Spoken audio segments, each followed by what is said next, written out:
Olá, sejam bem-vindos ao Hematotalks. Hoje, eu e a Natália, a gente tem a honra de ter a doutora Thalita Silveira, que trabalha comigo no AC Camargo, mas uma grande mentora na nossa história, minha e da Literalmente, Natália. né? Do mestrado. Grande estimuladora, né, do linfoma e, como diz o doutor Chiattoni, linfomaníacos, onde eu acho que mostrou o caminho do linfomaníacos. Hoje pra Que gente... passou o vício pra gente. Passou o vice, tá? E eu tenho a honra de dividir todos os dias. Então, vai ser, sem dúvida nenhuma, emocionante de cara, de começo. Junto com a Natália, a gente queria trazer um pouquinho de uma das coisas que ela gosta muito de falar, né? Será que gosta? Eu acho que sim. E Tem falar paixão, um pouco né? sobre Hodgkin, né? Linfoma de Hodgkin. E eu queria começar com uma das coisas que eu conheço muitas histórias, acho que tem poucas pessoas que conhecem toda a história. Como foi a tua história? Como começa a tua história com Hodgkin, o linfoma de Hodgkin? Olá, olá meninas, que prazer estar aqui, até que enfim fui convidada, né? Eu tava convidada há muito tempo, por sinal, hein? Era só encontro de agendas. Era só encontro de agendas, é um prazer enorme, é muito bonito ver vocês aqui, muito gostoso. A despeito da gente falar que nós todas somos filhas de Dr. Chiattoni, vocês são netas, vocês são minhas filhas, tá? Eu sou filha e vocês são netas, né? Então, a gente tem uma história muito legal de doença linfoproliferativa e eu acho que a minha história com Hodgkin tem muita paixão envolvida, né? Então claro, tudo é muito científico, mas eu acho que tem muito amor porque começou tudo lá em 2008. Então, 2008, quando eu fui contratada na Santa Casa, a gente tinha um cenário meio esquisito de uns ambulatórios e eu sentia que eu tinha acabado de fazer um TCC em leucemia linfocítica, que é uma outra grande paixão, e esses pacientes da leucemia linfocítica, eles eram atendidos, para quem conhece, no Brasil todo, a doutora Vânia Hungria, no super ambulatório de mieloma da Vânia, e eram mais ou menos jogados lá, e assim, atende logo essa LLC, a maioria nem imunofenotipagem tinha, então a gente foi rever todos depois, todos os diagnósticos. E eu achei que eles estavam bem jogadinhos ali, à margem do mieloma, que é um absurdo, né? Porque as linfoproliferações, a despeito do mieloma ser, né, um derivado de linfoproliferações, mas as linfoproliferações são mais bonitas. E eu propus para o Dr. Chiattoni da gente abrir, eu era recentemente acabado de sair da residência, eu propus para ele abrir um ambulatório de LLC, tirando um ambulatório extra que tinha lá. Só que não dava, eram poucos pacientes. Então, como a quinta-feira de manhã, quem frequenta a Santa Casa, quem foi aluno da Santa Casa, sabe que a gente tem um ambulatório de linfomas na quinta de manhã. Como a quinta era muito lotada, a gente nunca conseguia terminar aquele ambulatório para ir para o ambulatório de anemia, eu falei, vamos trazer então os linfomas de Hodgkin. E aí começou. Foi em 2007, no Oeste de 2007, eu lembro como se fosse hoje, uma pena que a gente não tem registro de fotos. O Dr. Chiattoni falava muito sobre as estratégias de tratamento mais agressivas para o paciente com linfoma de Hodgkin, que eram muito um protocolo do grupo alemão, que é um tratamento mais intensificado desses pacientes. E o Dr. Chiattoni tinha muita vontade da gente fazer isso, trazer isso para o público. Só que é um conjunto de drogas e uma delas, por exemplo, não tinha aqui no Brasil. Então, em 2007, eu lembro como se fosse o Oeste, que o meu foi pai, trouxe nada. Eu falo que meu pai queria que eu fosse para esses congressos, eu era residente ainda. O Dr. Chiattoni me puxou no canto e falou, vamos ali conversar com aquele cara. Aquele cara era só o Volker Dill, que era o head do grupo na ocasião, foi quem fez o link da doença com o EBV, depois é legal a gente conversar, né? Porque muito. O Hodgkin é um câncer muito mais ocupacional do que genético, né? E isso é muito bom da gente falar, da gente sempre deixar muito claro, porque não tem aquela carga, aquele peso genético, né? É muito mais disposição. Então, foi ele que linkou o EBV ao Hodgkin. Então, o Volker Dill é uma lenda dentro desse grupo alemão e dentro de todo o que a gente sabe de Hodgkin. E aí a gente foi lá falar com ele e falou, lá no Brasil a gente quer fazer muito o protocolo de vocês, mas a gente no Brasil não tem a tal da droga. Será que a gente pode substituir essa droga por uma outra que a gente tem no Brasil? Ele falou, faz, os israelenses fazem isso, faça isso. E aí, desde 2008, na Santa Casa, é um dos únicos centros SUS que a gente faz esse tratamento, que é um tratamento mais agressivo para linfoma. E desde então, a gente vem numa jornada de muitas críticas e algumas ofensas, que é que de verdade, assim, toda vez que a gente intensifica tratamento, a gente vai comentar isso depois, a gente tem um preço a pagar, né? Quando a gente aumenta a eficácia, esse é um tratamento que ele é mais eficaz, só que ele é mais tóxico. Então, E até a logística, né? A logística de fazer, às vezes, no SUS também é mais logística no SUS que é difícil. mais tóxico, eu preciso de lugar para internar paciente, eu tenho muito São mais mais complicações. dias. Né? São mais dias de tratamento, de intensificação de quimioterapia, então eu preciso ter um suporte, né? Então, todo mundo sempre criticou muito o fato da gente fazer isso e de ter isso.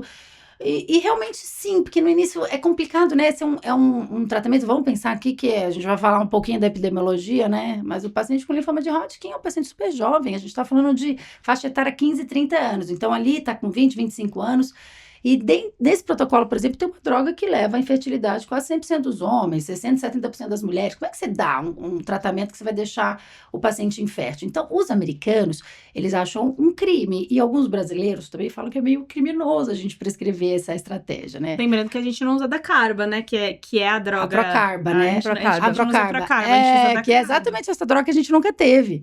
Então, e aí o que aconteceu foi que a gente sempre usou, a gente tem muita experiência em usar. E a gente tem um curso que eu sempre conto nas minhas aulas, né? Que não vale a pena a gente detalhar para não... Porque esse podcast não é só visto por médicos, né?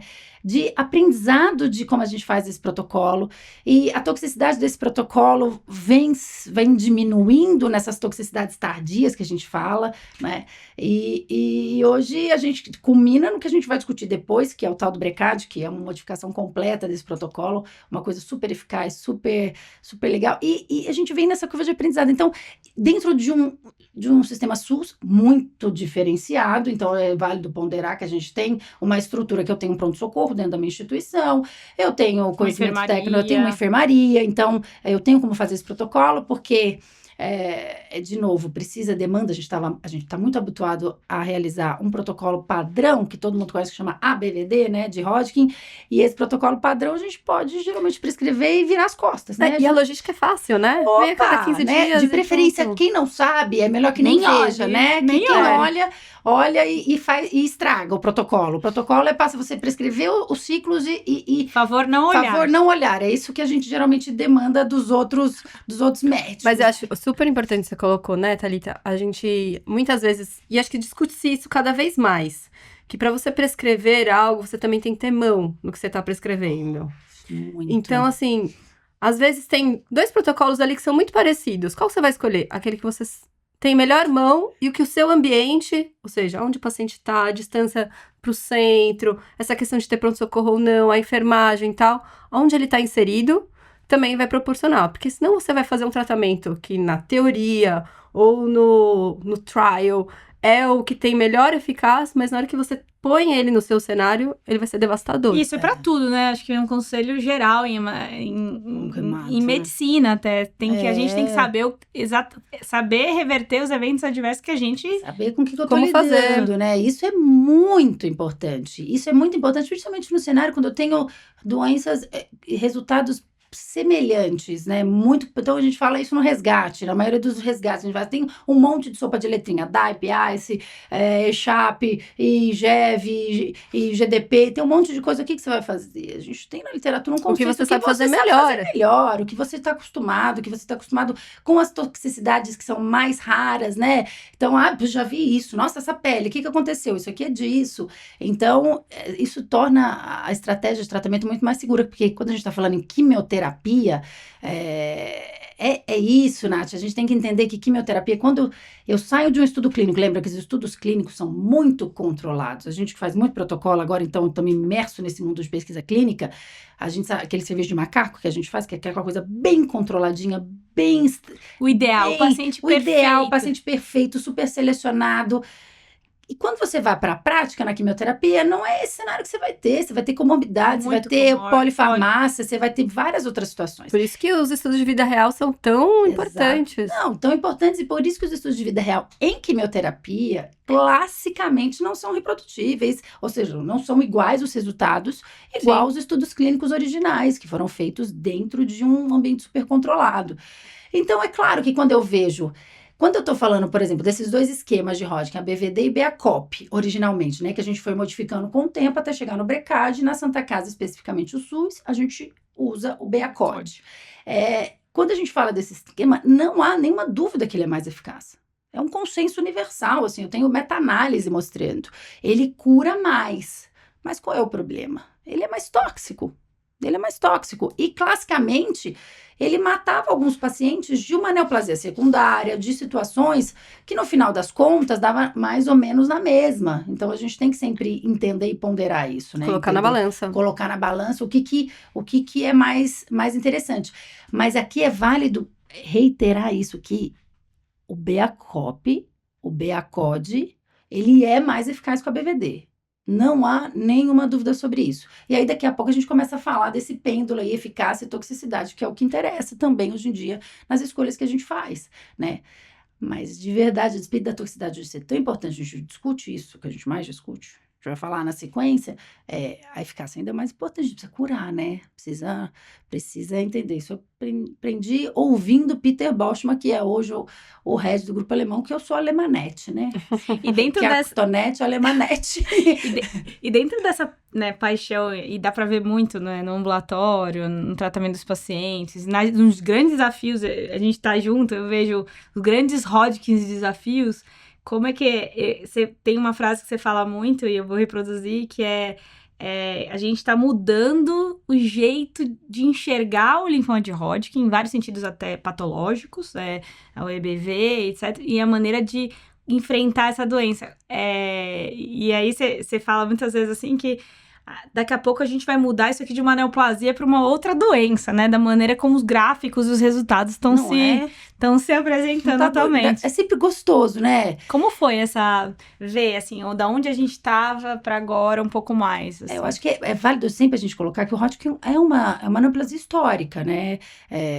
E primeiro a gente tem que dizer também que Hodgkin não tem nada a ver. Todo mundo pergunta, o que é pior, Hodgkin ou não Hodgkin? Falei, não, gente, só porque o Thomas Hodgkin descreveu o Hodgkin. A gente sempre fala que é o linfoma B, né?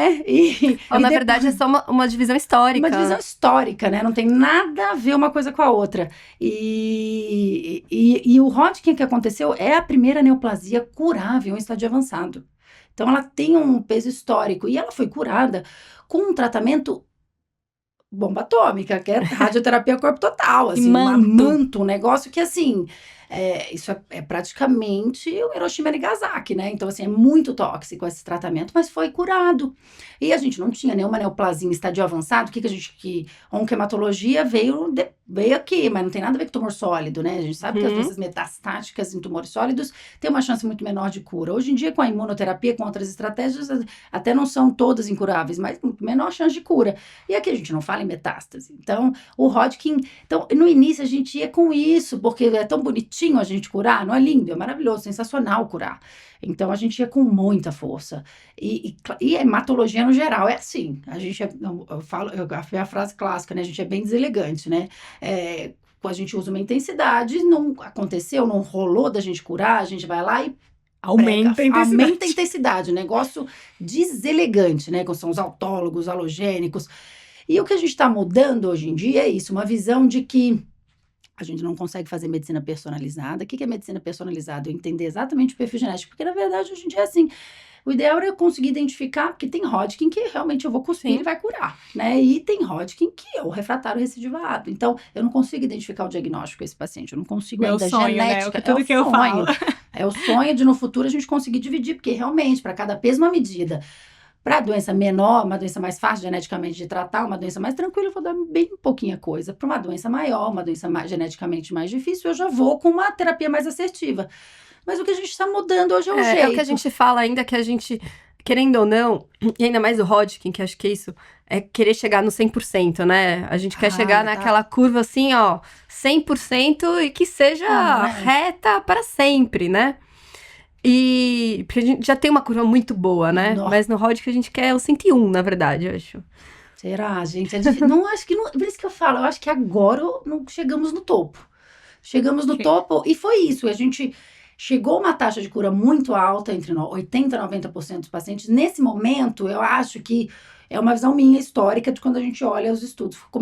Gente, então vamos começar a rever toxicidade aqui. Porque eu tenho muito porque paciente aí a gente aqui, também né? acaba super tratando muitas vezes. Exatamente. Pra chegar nesse 100%, 101% que seja por cento, a gente vai acabar super tratando vários pacientes. Exato. Desde, ou então, agregar mais toxicidade que não precisa, ou até mesmo dar mais terapia, nem seja mais toxicidade, mas é aquela coisa de não só bater com força, mas bater com jeito. Isso eu acho que é o que ela mais fala, assim, né? E aí, o Hodgkin é uma das doenças que é mais dinâmica mesmo no tratamento, né? Então, nem sempre você pega o paciente com doença avançada e fala, esse é o seu tratamento, e vai ser esse tratamento até o final. Acho que é Dá pra justamente... gente modular hoje em dia. Hoje em dia, com essas estratégias novas, a gente consegue entender São essas estratégias que foram os têm avanços vindo dos no exames Hodgkin. complementares. O PET modificou a história natural do Hodgkin. Eu tenho um monte de paciente, né? Que agora eu tô bem velha, tenho muita história para contar. Mais de 500 pacientes tratados, né? Eu já tratei mais de 500 pacientes com Hodgkin. Então, é aquela coisa. Já tem aquela... Isso aqui é Hodgkin, isso aqui não é Hodgkin, isso aqui é Hodgkin, né? E a gente, claro que nem sempre acerta, mas a gente tem mais acertos do que erros, né? Em entender como é que é o perfil do paciente. Tem são muitos os pacientes com Hodgkin, é isso. Eu tenho desde uma doença que eu falo que nem é o inicial favorável, que eu falo que isso aqui não é linfoma, É quase isso aqui uma é mononucleose Atípica. atípica. Então, assim, uma mononucleose monoclonal. Então, a gente faz pouquinha coisa, porque isso daqui...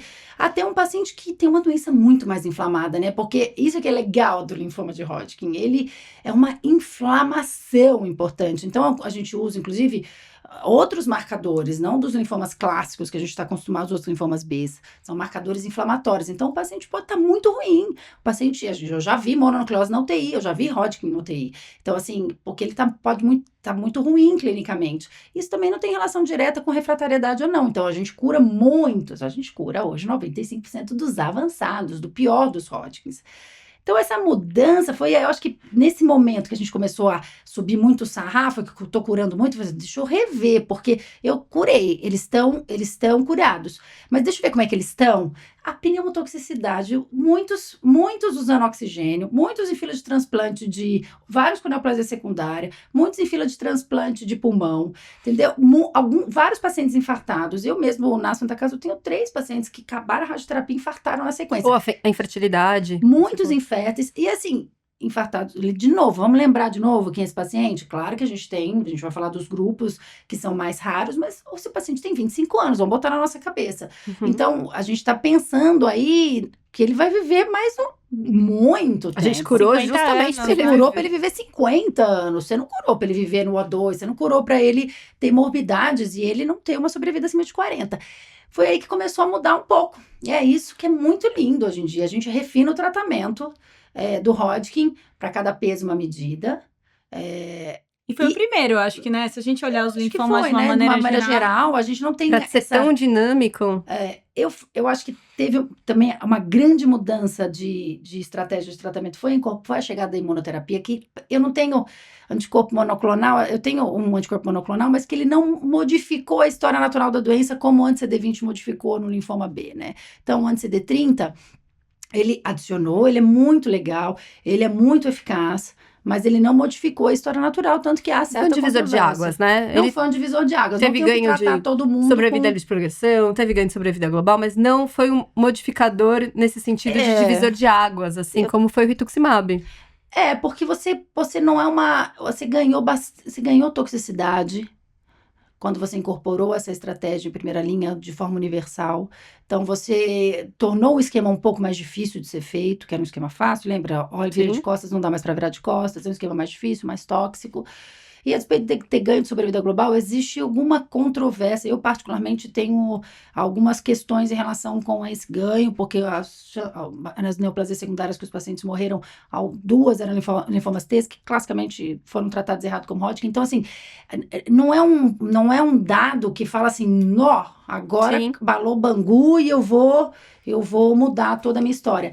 E foi o braço comparador ABVD, o braço comparador do estudo que incorporou essa estratégia, não foi o que eu faço. Sim. Que é o BACOP, BACOD, que é uma estratégia mais eficaz. Então, ele ganharia do Biacop e Biacod sem essa medicação? Então, não tinha um terceiro braço. Então, essas são as controvérsias. Porque eu estou dizendo que a gente aceita muito fácil que não existe. Hoje em dia, a gente não trata o linfoma B sem o anticorpo, sem o anti-CD20, mas isso não é uma verdade absoluta pro Hodgkin, né? Mas, de qualquer forma, a gente ganhou isso. E a gente tinha nessa época, porque eu vivi isso, e são mais novas, minhas filhas, né? Mas eu sou mais velha, eu vivi essa época que tinha um monte de coisa. Pode falar que é a irmã mais velha, né? Irmã mais velha, né? Mamãe, não. O Bernardo é meu neto, total. Existia um monte de coisa, que foi exatamente o meu doutorado. Existia um monte de estratégias, porque é uma doença inflamatória, uma doença que... Então, eu tenho imunomoduladores, eu tenho algumas outras quimioterapias que funcionavam ali para 20%, 30% dos pacientes. Acho que uma coisa importante que você falou que a gente sempre fala, né? Que é o ambiente do Hodgkin, né? O microambiente. Inclusive, que atrapalha, às vezes, desde o diagnóstico, né?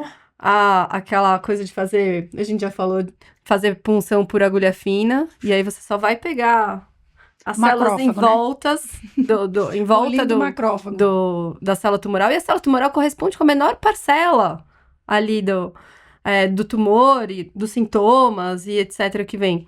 E aí a gente começou, então, a entender que talvez o ideal não seja bater na célula tumoral, seja bater no que sustenta ela. Isso tudo é um remato, né? A gente está vendo agora com as terapias-alvo, agora com a terapia celular, então é incrível isso. Terapia celular, assim, eu sou apaixonada, não sou a boba alegre, eu sou apaixonada, eu acho linda a estratégia, mas a gente precisa mexer no microambiente. Agora, o Hodgkin tem uma coisa que eu acho que é exatamente isso, Nath. É importante a gente dizer isso, porque alguns pacientes vão ouvir... Não consigo, tem pouquinha célula tumoral num fundo inflamatório intenso. Gigante. Então, às vezes, a gente fala, isso é Hodgkin, a biópsia dá negativa. Procura. Eu já tive um paciente que eu fiz 7 biópsias, porque é aquela coisa, isso é Hodgkin. Se você não achou, você vai achar. E aí o paciente, mas não deu. Espera, né? Calma, mesmo quando a gente Ou que a gente até comentou do uso de corticoide. Exatamente. Que aí acaba atrapalhando. É um grande agente para o linfoma, né? É um ótimo tratamento transitório para o linfoma, né? Ele não se sustenta, mas ele não responde... se sustenta, mas ele é um ótimo tratamento. Então, é uma neoplasia muito diferente. É lindo, né? A gente olha assim, é uma ou outra célula doente no fundo inflamatório.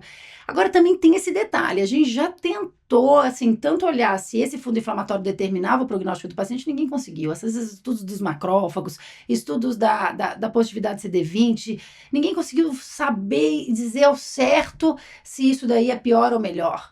E também a gente tentou mexer, lenalidomida, everolimus, a gente tentou mexer com outras drogas ali que não foram ativas em todos os pacientes, mas tem algum paciente que funciona. Eu tenho paciente minha experiência pessoal com a medicação via oral, que funciona super bem num subgrupo pequeno de pacientes, que é isso a tal da medicina personalizada, que quando a gente chegar ali, talvez a gente consiga otimizar. Otimizar porque eu falo, essa é outra coisa que eu falo. Por que você gosta desses protocolos intensivos? Eles são muito mais rápidos.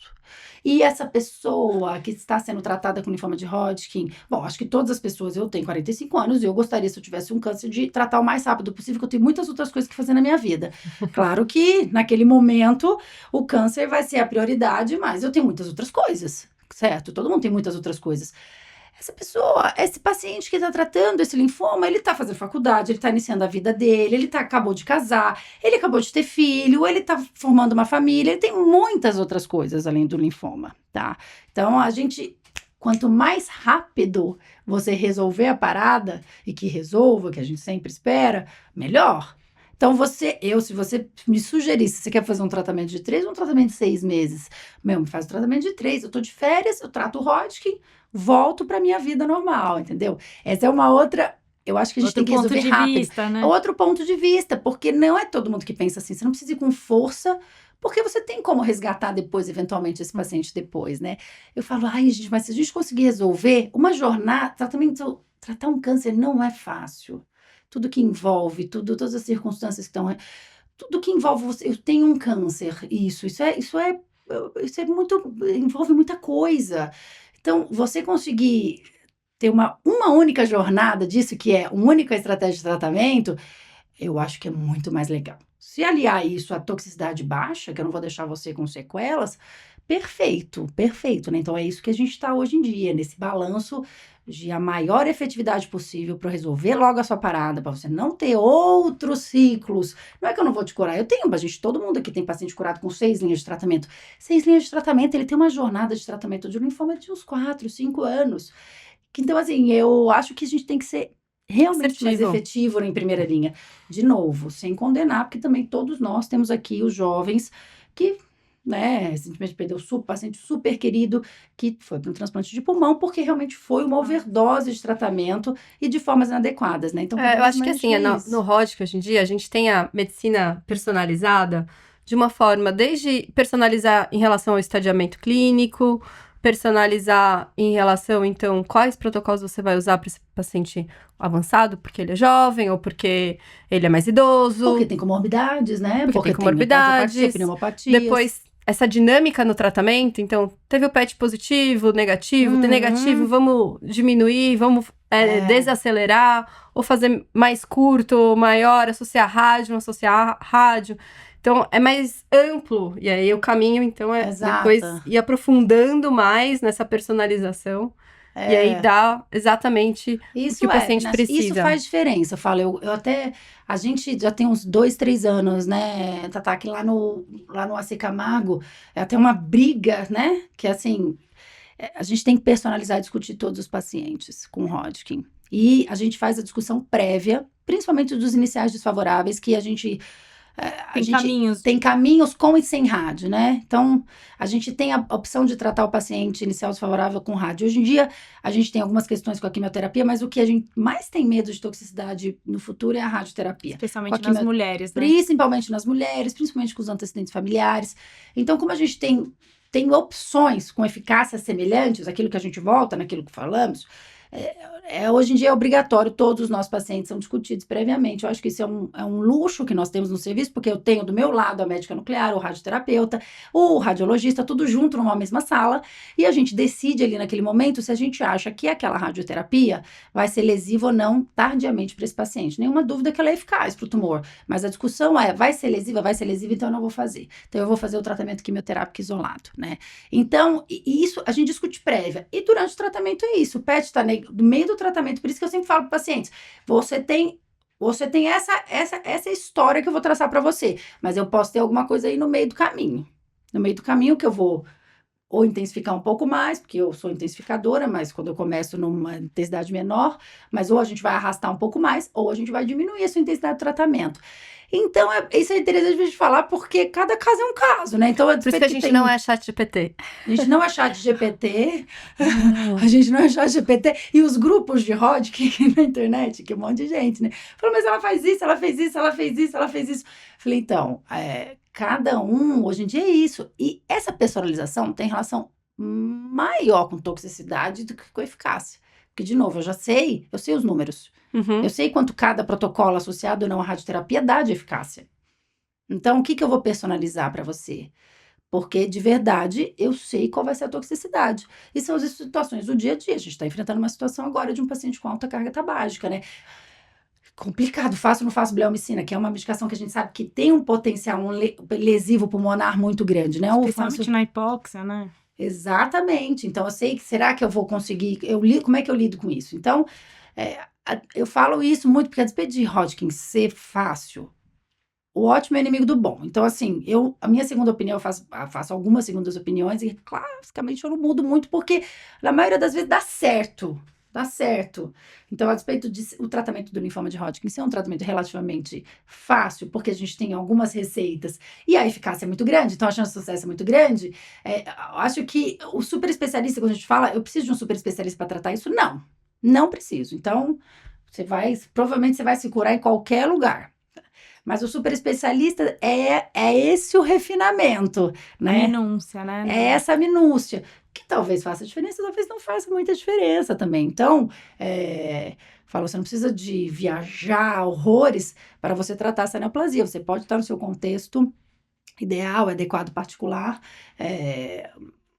que vai dar, na maioria das vezes vai dar certo, né? Só que esse olhar no futuro também agora é muito importante, né? Então, a gente está olhando... eu quero que você tenha a sua vida. É aquela máxima que eu falo para a maioria dos meus pacientes. Eu quero que você esqueça que você teve isso daqui. Entendeu? Você vai contar. E eles esquecem mesmo, eles esquecem até da gente, né? É muito triste. Alguns realmente, quando você vê, você fala, mas faz realmente 2 anos que você não volta? Faz mesmo. Não, Que bom, né? Significa que você executou com qualidade. Não executou, você foi esquecida, né? No limbo, né? E são nossos filhos, né? Eu estou numa idade, então que esses pacientes são todos meus filhos. Então, a gente sai de um momento de muita toxicidade, com eficácia, mas com absurdas toxicidades, mas começa a curar o Hodgkin, passa para um momento em que tinha apenas 2 linhas, começa a personalizar o tratamento, acho que é dentro dos linfomas, a gente começa a personalizar baseado em resposta, é o primeiro PET adaptado, né? A gente usa o PET para guiar tratamento, que eu acho que é o grande... É o desejo de todo... A gente gostaria que o paciente entrasse e a gente soubesse quem é que vai bem e quem vai mal. Mas pelo menos a gente tem uma excelente medida agora. Não é o que a gente tem atualmente. A gente vai caminhar para essa medicina tão sonhada, medicina personalizada, de mutação, de achar o erro genético da célula. Mas a gente consegue ver, estabelece a primeira linha, reavalia precoce, né, com PET, consegue adaptar essa resposta. Acho que já é um grande caminho. E passou muito tempo a gente não tendo grandes alternativas, aí nos últimos anos a gente começa novas drogas, com anti-CD30, com a imunoterapia que realmente veio, assim, revolucionar o tratamento do Hodgkin. Mas eu queria só trazer um adendo antes da gente passar, é que quando a gente olha o Hodgkin, né, e tenta definir muitos prognósticos e tudo mais, eu queria ressaltar alguns trabalhos, né, por exemplo, nesse sentido, os marcadores pra gente tentar ver de inflamatórios, que é assim que a gente também acompanha, né, o VHS e o PCR, que o Dr. Chiattoni falou, que você tem participação em trabalho científico do PCR como preditor, mostrando essa particularidade do linfoma de Hodgkin. Isso é importante a gente reiterar, porque tem muito hematologista ouvindo e não é uma escola de todos os lugares. Então, assim, e a gente tem 2 trabalhos na Santa Casa que estão publicados, um mostrando de verdade a correlação do PCR, da proteína C reativa, uma ferramenta super simples, com estadiamento. Então, o paciente com maior estadiamento tem um PCR maior, o paciente com menor estadiamento tem um PCR menor. Então, esse foi o primeiro trabalho que a gente fez. E um segundo trabalho correlacionando com a resposta. Claro que como a gente tem uma coorte muito pequena assim, a gente tem muitos pacientes na Santa Casa, mas é uma coorte pequena para a gente validar isso internacionalmente. Mas é uma ferramenta tão pequena, assim, pequena não, né? Mas é uma ferramenta tão simples. Acessível. E eu falo para meus pacientes que eu conheço uma jornada. O paciente que vem inflamado, que tá proteína C reativa, tá positiva. O acompanhamento dele depois do tratamento é só... Não vai fazer imagem, doutor, não vai fazer meu PET, não vai fazer tomografia. Não, meu amor, o PCR é suficiente. Porque não existe o valor preditivo positivo do exame negativo. O que significa isso? Quando eu tenho uma proteína C reativa negativa, você não tem Hodgkin. Eu tenho certeza. Se você tiver ela positiva, não significa que tenha, porque todas as inflamações e infecções... Ela não é específica. Ela não é nada específica, super sensível. Qualquer inflamação, infecção que você tem, ela vai alterar. Mas se ela tá negativa, fique em paz, assim... Fique em paz, tá tudo certo. E é uma ferramenta muito simples. E é o melhor marcador pra gente ver, né? A gente tem, acho que, vários trabalhos, assim, né? Na Santa Casa, na nossa jornada, junto com o Dr. Chiattoni. Trazendo isso, né? Seja na LLC, no meu mestrado. De você ter ferramentas acessíveis. Que seja acessível em todos os lugares. Então, seja em países subdesenvolvidos ou seja em países desenvolvidos mesmo, você diminuir o custo relacionado com o acompanhamento do paciente e também rápido, né? É uma ferramenta que é acessível do quesito de tem em todos os lugares quase, né? Não baixo, é uma coisa... Você tem a resposta rápida, em poucas horas você já tem a resposta do exame. Então, é muito factível para você trazer ela para a prática. E dentro dessas ferramentas, que eu acho que é muito importante que a gente ressalte, assim, maneiras de olhar, maneiras de estratificar, maneiras de olhar a biologia, já que todas as ferramentas que eu gostaria de ter não são disponíveis. Tem o ferro também, que você sempre falou muito, né, da ferropenia. Então, a gente precisa olhar esse paciente dentro dessa jornada, dentro da personalização e simplificar, em vez de deixar o teu paciente mais ansioso com biópsias necessárias, fazendo PETs ansiosamente, tanto pelo paciente quanto pelo médico, simplificar no que pode ser simplificado. Então, a gente tem muito para caminhar em termos de personalização, mas a gente tem muito a simplificar também no acompanhamento desses pacientes. Eu acho, diminuir um pouco, já é um drama, não é? Eu acho que já é um drama ter um linfoma, já é um drama ter... diminuir a intensidade, tornar aquilo uma coisa dentro da realidade, porque, por exemplo, quando a gente tem um paciente portador de linfoma de Hodgkin, claro, e como eu tenho vários, né, a gente tem vários nessa jornada de especialista em Hodgkin, de pacientes refratários, porque acaba que eles são drenados pra gente.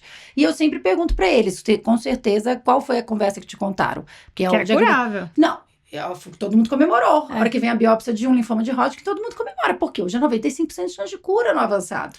Então, assim, a chance que eu tenho de você não ficar curado é muito grande. Só que tem lá um subgrupo que eu não vou curar em primeira linha. E isso não é culpa, na imensa maioria das vezes, da intervenção que foi feita. Como você já falou, a grande maioria das vezes vai dar certo. A questão aqui do super especialista e tudo mais é toxicidade. Mas a grande maioria das vezes vai dar certo. E eu também não tenho como prever esse daqui, ó. Esses 2, 3 aqui. A gente ainda não tem ferramenta. Não tem ferramenta para saber quem não vai curar nessa primeira linha, né? Quem é que vai ter uma jornada de uma doença mais arrastada, né? Então, eu acho, por isso que o Hodgkin, eu falo sempre, eu acho, é muito diferente das outras neoplasias, né? Não só por ser a neoplasia mais frequente no adolescente. É a neoplasia mais frequente no adolescente.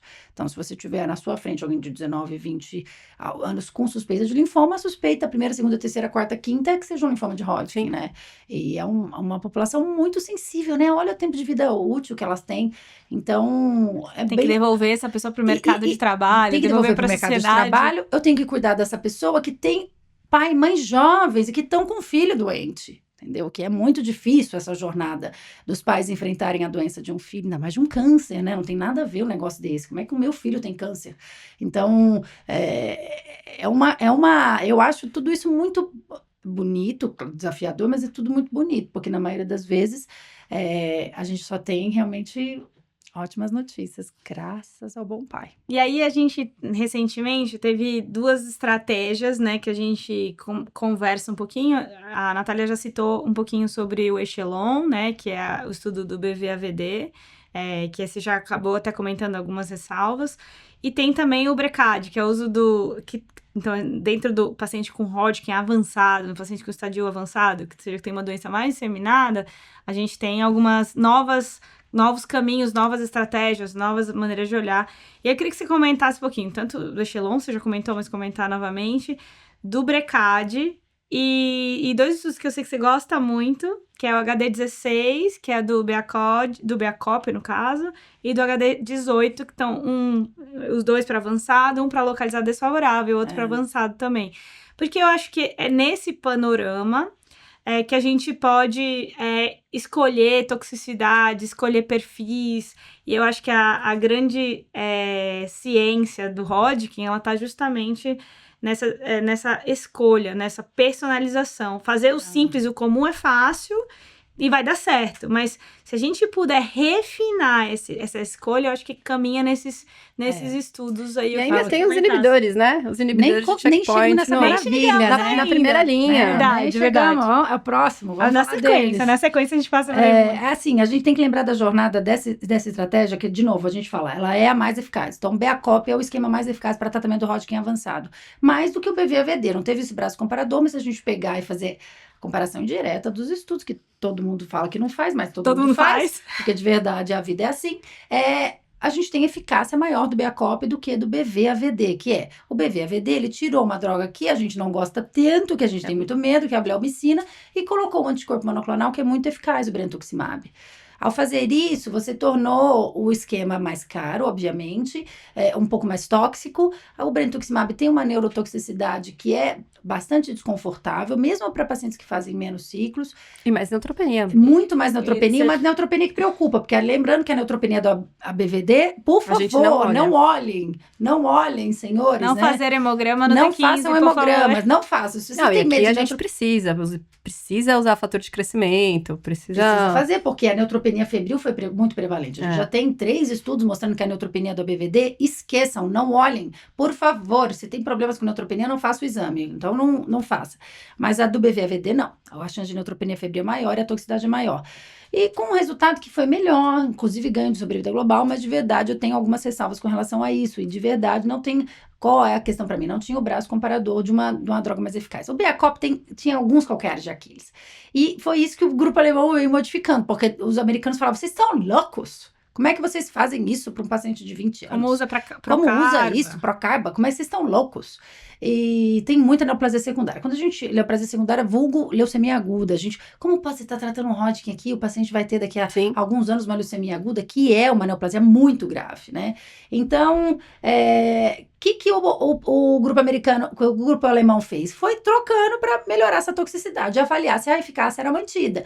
Então, primeiro, o que eles fizeram? Tiraram a dacarba, tiraram a Procarba, que é muito infertilizante, e colocaram a dacarba, tá? Que vulgo Santa Casa Medical School faz desde 2008 esse protocolo. E um parênteses que eu acho que é importante abrir, da carbazina está presente na BVD também, porque, né? Tá então, assim, porque às vezes as pessoas falam, o Beacod é mais infertilizante, né?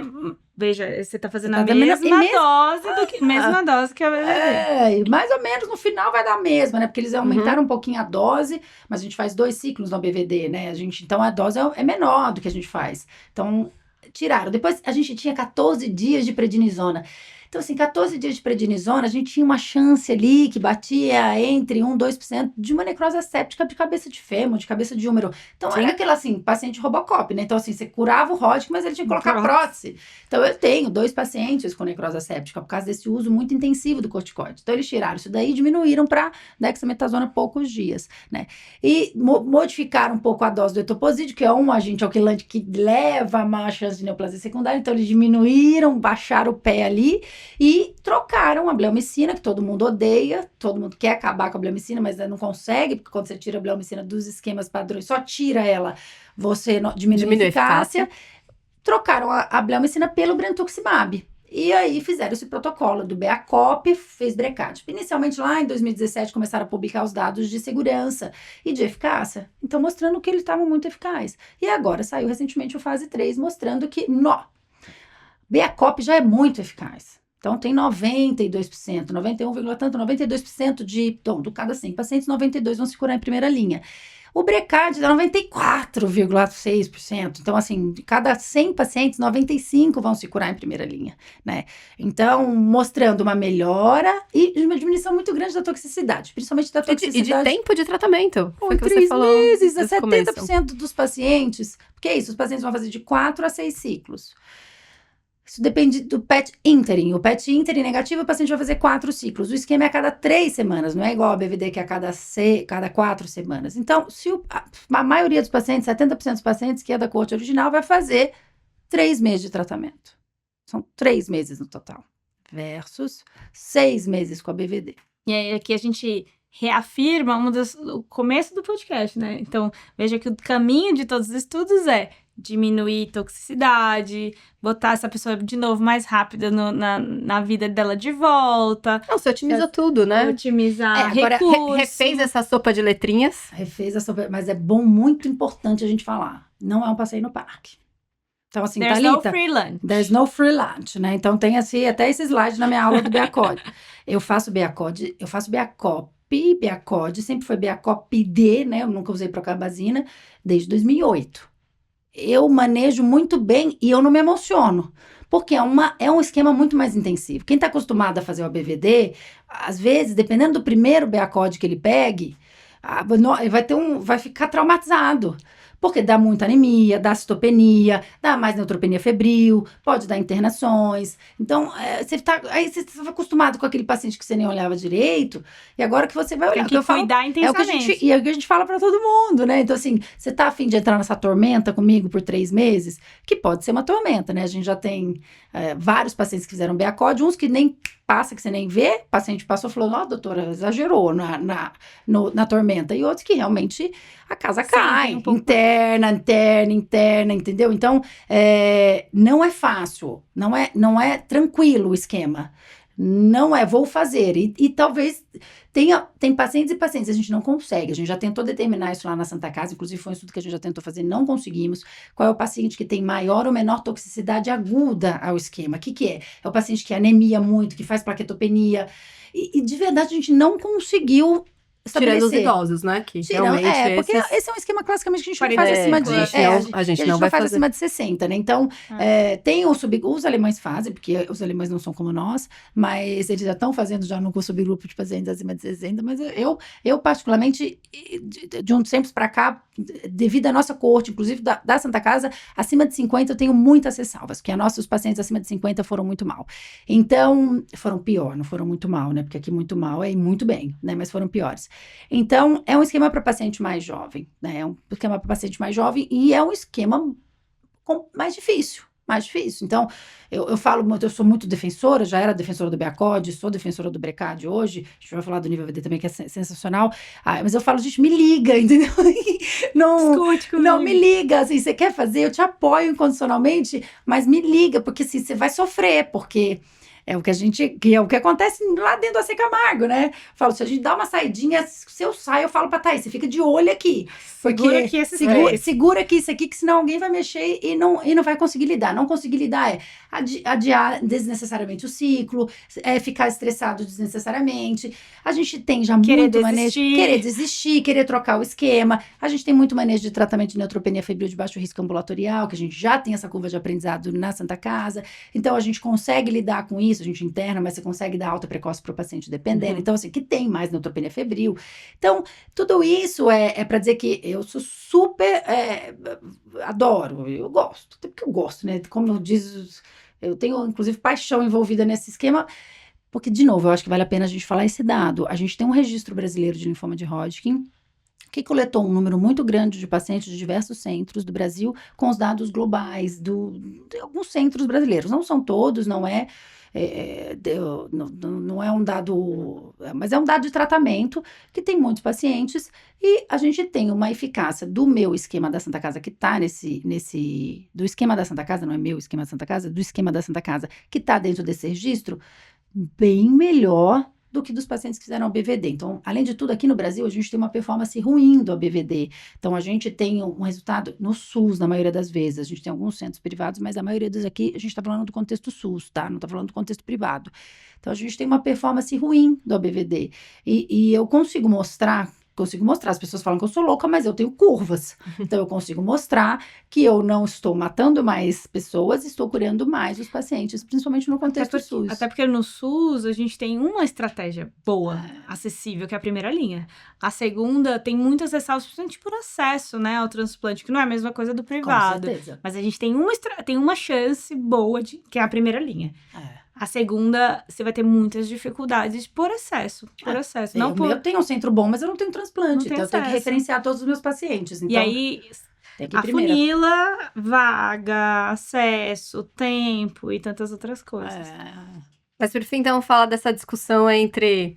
Eu falo que é o ressurgimento do brentuximab no BRECAD e os inibidores de checkpoint. Lindo, né? Na primeira linha. Inibidores de checkpoint... Como você acha que vai ser essa disputa? Vai ser boa. Agora vai ser boa. Antes eu achava que eu tava em vantagem. As pessoas falavam que eu era louca, mas eu falava...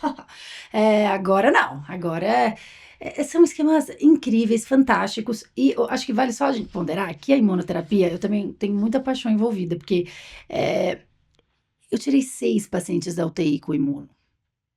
Então, eu lembro como se fosse hoje, o primeiro paciente. E a jornada... Por isso que, assim, isso é muito importante, né? A gente não desiste do paciente com Hodgkin.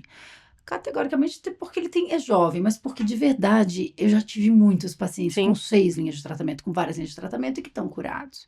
Então, eu não desisto de um paciente com Hodgkin, né? E o primeiro paciente que estava na UTI, que foi, inclusive... pessoal muito forçosamente querendo, com uso de drogas, muito inflamado, com uma doença que eu só tinha químio naquela ocasião. Às vezes fazendo síndrome de hiperativação macrofágica. Super inflamado, então com a ferritina muito alta, toda aquela confusão do Hodgkin muito avançado e muito ruim, que foi... Desliguem tudo, não, porque a gente não desliga, a gente não faz eutanásia no Brasil, mas não vamos intervir nada. Então me ligam e falam, não existe isso, eu tenho coisas, e saiu pedindo, naquela ocasião era uma imunoterapia que estava aqui, mas não estava aprovada ainda, me dá, eu consegui uns restinhos e fiz infundirem no menino que tinha 22 anos, entendeu? E ele é o paciente que sobreviveu, contou muita história. E recentemente teve uma intercorrência muito ruim, mas isso é para outro podcast para falar de pacientes que a gente sofre. Mas é um paciente que teve uma vida absolutamente normal depois. A gente tirou ele da UTI. E na sequência a gente teve mais 5 pacientes. Que tá lá, que o intensivista falou, pode? Não, isso aqui não tem jeito, não vai ter mais jeito. vai ter, infunde.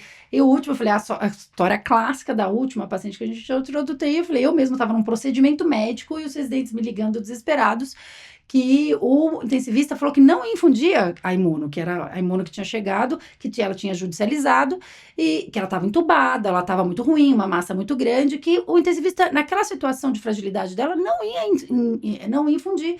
Aí eu, no meio do meu procedimento médico, raramente a gente médico faz procedimento médico, mas por um acaso era aquele dia, eu tive que ligar para o intensivista, falei, infunde, se você não infundir, eu vou sair daqui, vou correr aí e vou infundir. E a paciente está ótima, está viva, está contando histórias e etc. Então, a imunoterapia salvou muita gente. E esses pacientes, por exemplo, eles iam morrer de Hodgkin. E hoje, então, a gente mudou o curso natural. Se ela tem um potencial curativo muito grande, a gente não sabe. No tocante imunoterapia isolada, hoje em dia os estudos estão mais avançados. Eu falo, isoladamente, ela vai curar uma quantidade pequena de pacientes, mas aumenta... Ou resgatar, né? Resgatar para o transplante. Então é isso, aumenta muito a sobrevida, dá tempo para eu pensar o que eu vou fazer, né? Tem um potencial curativo no subgrupo de pacientes, em associação com quimioterapia ou outros. Ressensibiliza tudo. Ressensibiliza a quimio, em associação com quimio vai muito bem. Com outros agora a gente está usando... Mas não pode falar, aqui não é, né? Não é conflito de interesse. Então, a gente está usando agora com o everolimus, associação, já estamos no segundo paciente, sensacional a resposta. Então, assim, mudou tudo. E aí, qual que a gente tem? A gente sempre começa em linhas subsequentes tratando. Esse é um cenário. E aí vai trazendo mais pra frente. Começa em imunoterapia, aí depois aí vai combinando. Aí vai combinando, aí, ó, legal. Nossa, vamos testar aqui em primeira linha. E foi um espetáculo, a combinação especificamente do Nivo-AVD, para a primeira linha, com taxas de respostas absurdas. A gente já tinha essa inferência, porque a gente tem as associações, as duas imunoterapias que a gente tem disponível no Brasil, Pembro e Nivo, a gente já tem 2 estudos fase 2, sequenciais ou concomitante, que eu acho lindo. Sequencial é lindo, porque geralmente um paciente que eventualmente você vai achar que tem mais toxicidade, você faz sequencial. Imuno, é um pouco mais longo, é mais chatinho, Sim. Mas é muito eficaz, até porque você, que sensibiliza, imunossensibiliza a químio. Então, os estudos fase 2 tinham 100% de resposta. Você fala, Jesus amado, o que é isso? É isso, chegamos lá no topo. E aí a gente vai para um fase 3 que mostra um resultado que é muito surpreendente, tá? Então, assim, eu falo que hoje em dia a briga para o paciente com Hodgkin avançado vão ser entre esses 2 esquemas. Então, assim, é Nivo-AVD versus Brecad. Quais são as suas ressalvas?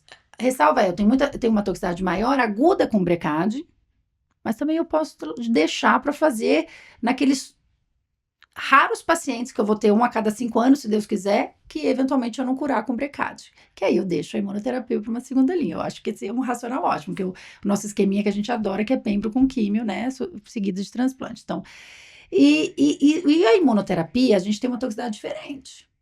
Tem um novo curva de aprendizado. Todas as vezes que a gente tem novas tecnologias, novos alvos, como na terapia celular, como do bioespecífico, o Pembro já veio antes, né? A imunoterapia veio antes. A gente começa a ter que aprender a lidar diferente, entender diferente. E essa aí a gente teve que aprender até com os oncologistas, né? Essa a gente veio mais, eles vieram na frente.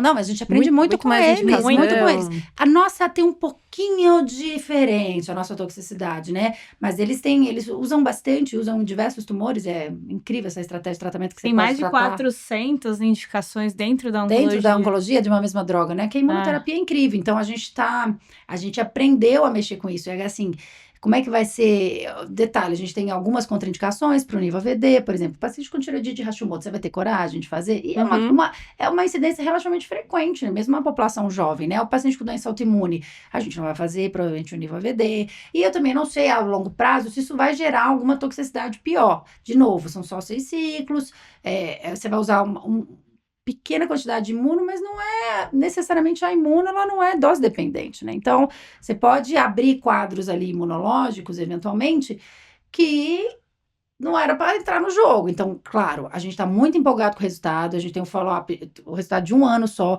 resultado de 2 anos está no forninho, parece que já foi, a gente tem spoiler que já está no New England lá, passa aí, então vai ser muito sensacional. Mas eu acho que a gente tem que esperar daqui, porque onquemato a gente dá voltas, né? É igual o shopping, né? As verdades são transitórias. Volta no R-Shop toda hora, né?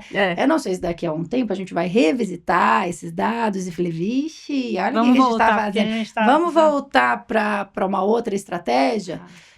Mas, de novo, a primeira sempre é eficácia. Como diz Peter Boschman, lindo, maravilhoso, né? Para você ter toxicidade, você tem que estar vivo. Isso é muito legal. Não é? Tem, Não é assim, qual é aquela história que você conta sempre do paciente? Ele falou, mas eu tô aqui pra contar? Qual é? mas eu tô aqui para contar. Não, é exatamente isso, que assim, eu tava falando desse também, né? Eu tava num evento agora que a pergunta foi isso. Eu tava falando sobre terapia celular, especificamente agora. Começou a sair as terapias celulares, as leucemias secundárias, os linfomas T secundários, porque eu tô mexendo ali com o general.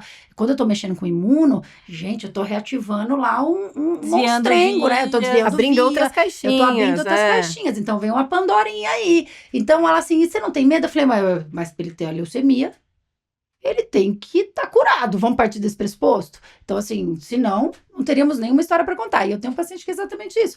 Tá lá, vamos dizer o termo, né? Bem estrupiado. Você fala, doutora, eu tô vivo contando, né? Então, tô vivo contando. Eu falei, tinha grande chance de não estar. Então, a gente sempre vai ponderar e classicamente a gente, se você discute isso com o paciente também, principalmente o paciente jovem, a eficácia é o mais importante. A toxicidade está vindo junto ali, mas ela não tem como equiparar. Ela é tão muito importante, sensacional, e nós discutimos muito a toxicidade hoje. A gente tem muito medo, eu falo, eu quero que eles tenham filhos, contem, tragam os filhinhos nas consultas, né? E tenham toda a vida, mas a eficácia ainda é curar, né? Cura. Tem palavra mais linda que essa, Ana. Bom, então daqui a uns anos a gente vai regravar para falar o que ficou, o que permaneceu dessa conversa, né, dos dias de hoje, o que... Gente, adoro. Qual foi a verdade que mudou? Eu tenho uma última pergunta, assim, aproveita que é rápida. Que a gente, recentemente, a gente tá falando de uma população muito jovem, né? E aí a gente tem gestante com Hodgkin. Rapidinho, me fala... Gestante com Hodgkin. Porque é o momento delas, né? É o momento de estarem gestando, né? Esse é um diagnóstico que pode acontecer, né? Então, isso é muito interessante porque aqui, de verdade, a gente tem uma permissividade muito grande de realizar tratamento durante a gestação. E muita gente não sabe disso, né? Muita gente não sabe. Então, isso aqui não é uma indicação clássica de aborto terapêutico, porque, de verdade... As drogas não são As drogas não são teratogênicas, né? Principalmente o esquema BVD, mas a gente tem alguns dados do BACOP.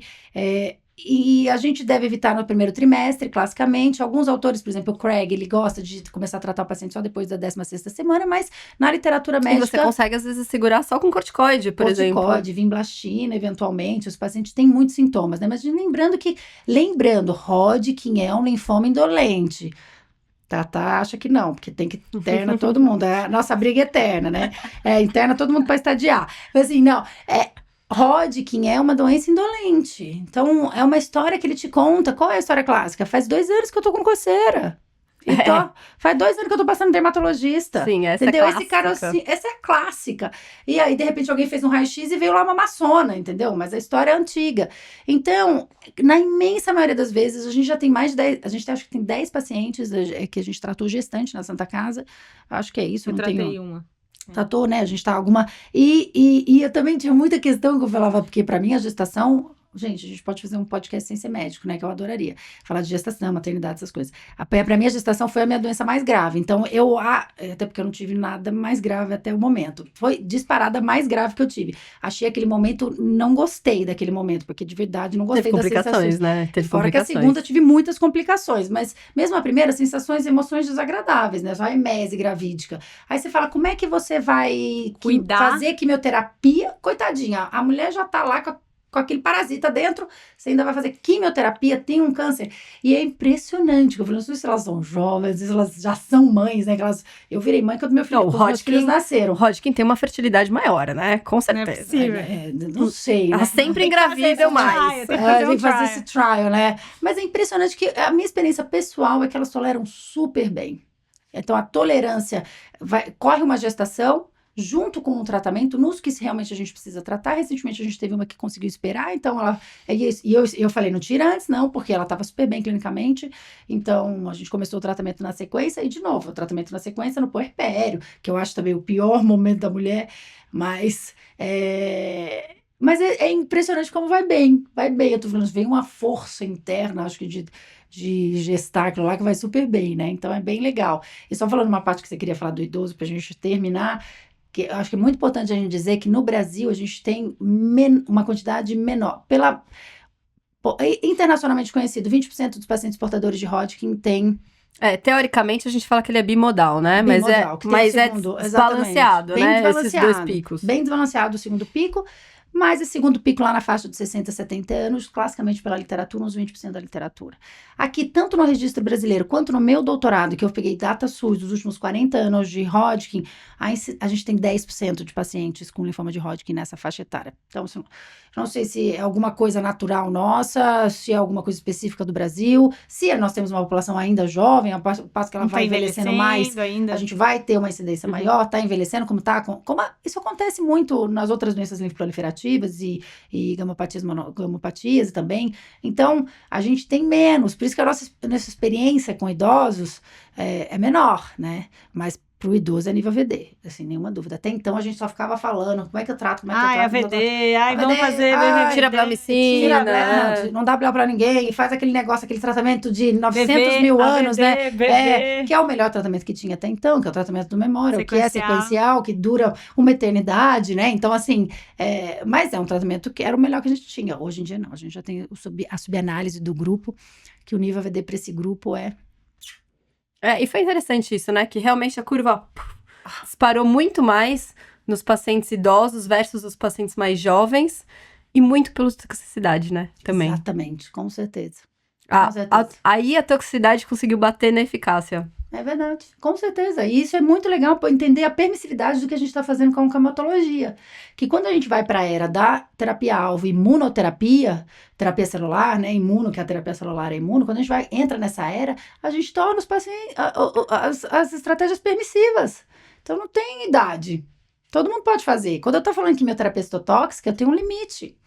Entendeu? Eu tenho uma toxicidade que é limitante. Então, e com isso, eu diminuo muito a eficácia em pacientes que têm muitas comorbidades e pacientes mais velhos. Agora, quando eu vou para o jeito, que é agora que a gente está bem mais bonitinho, lidando isso em todas as áreas. Aí vai com mais elegância. Vai com mais elegância. Agora a gente está ficando mais elegante. A gente está ficando muito mais elegante, eu torno tudo permissivo. Entendeu? Então, eu tenho, né? Os nossos melhores pacientes da terapia celular são os idosos. Os que vão melhor com aquela cartilha lá são os velhinhos, entendeu? E isso é lindo, né? Porque de verdade é isso, né? Que bonitinho também, acho tão bonito, porque antigamente a gente não dava bola, né? Já viveu, né? Tá na hora extra. O que mais quer, né? Hoje em dia, né? E é tão bonito a qualidade que eles dão para aqueles 6 meses a mais, para aquele ano a mais, para aquele aniversário a mais. Ela tá dividindo um paciente hoje comigo, com fofo, certeza. né? Que agradece a gente, assim, eu consegui mais um ano. Vivi meu aniversário. Aquilo é tão profundo, tão bonito, né? Você consegue... Você fala, você não vive esse luto, né? Mas você vive essa vida que tá no seu fim, que a gente sabe que a gente não tem um potencial curativo muito grande nesse grupo, mas esse aumento de sobrevida com qualidade... eu acho que cura tudo. Isso é uma cura, né? Porque ajusta tudo e linka tudo, alivia, e resolve tudo, né? Alivia, prepara todo mundo, né?